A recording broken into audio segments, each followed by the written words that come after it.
গোস্ত টুরা খাইছে বড্ডা আছে খানাটাও টেস্ট হয়েছে রে মুখে লাগি রয়েছে হ্যাঁ কিরে বাতি যে হ্যাঁ কাকা তুই দিয়ে এনে বই রয়েছ কাকা বইরেছি মন বালা নাই করিমের বাপ মরে গেছে গো আজ যে দাবাত দিছে তোরে কি দাবাত দেও না আজ খাই আইলাম শুনছিলাম তো দাওয়াত দিছিল অনগা খাইছেন নি হ্যাঁ খাইছি তো কিরকম হয়েছে খানা আর দূরও করছে বেড়া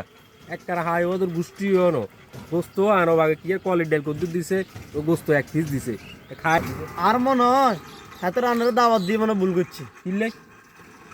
মানুষে আল্লাহ রাস্তি খাওয়াইছে হে তৌফিকে যা আছে হে তা খাওয়াইছে হ্যাঁ হে তো আর কোনো দোষ নাই ঠিক আছে এরপর রান্না করে দাওয়াত দিছে সমাজে আনরা যাইবেন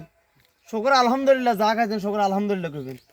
আন্নারা হিটে না করি আন্নারা বদনাম করেন এটা ঠিক নয় কাকা এই কারণে তো মানুষ একজন একজন দাওয়াত দেয় না যদিও মানুষ দাওয়াত দেয় 100 জন এ জাগত মনে করেন 200 জন আর 100 জন বেশি দেন এ লোকটা কিভাবে সারান এগুলো রে খাইয়েছেন ভালো কথা কাকা এগুলো আর কইয়ে নেই এইসব লোক আনকে এইসব লোকের কারণে সমাজে আজ যা কেউ একজন একজন দাওয়াত দেয় না খাইয়েছেন ভালো কথা আলহামদুলিল্লাহ কইবেন যা আলহামদুলিল্লাহ তুই আর জ্ঞান দিচ্ছে না আমি ভালো কথা কইছি তো অনকে কাছে দাম নাই আনকের মতন লোকের কারণে